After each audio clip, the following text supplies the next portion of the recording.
So guys, andito po kami ngayon. Andito po kami ngayon sa disyerto at pinapagawa ang aming bahay.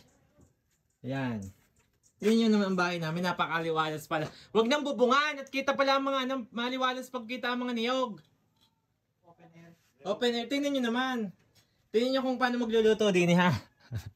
Punong-puno ng payong. Makapagluto lang din eh.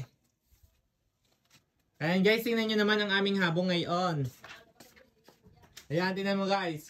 Guys, napakaganda pala ng bahay, lalo na't transparent yung bubong. Ayan kita, mga niyog. Tingnan nyo guys, oh. Ayan po ang naiwan ng bakas ng kahapo. Sana, oh. Tingnan nyo guys. Ayan ang aming salas. Ayan ang aming kwarto, tingnan nyo. Ayun ang bubong.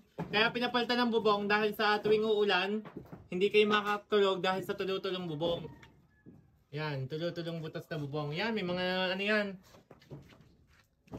Napakainit din eh, oh. Guys, tingnan nyo, ipapakita ko sa inyo yung mga sahod sa bubong namin.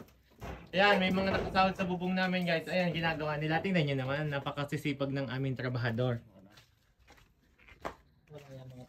Ayan, tingnan nyo naman, ang pangit ng bahay. Yan.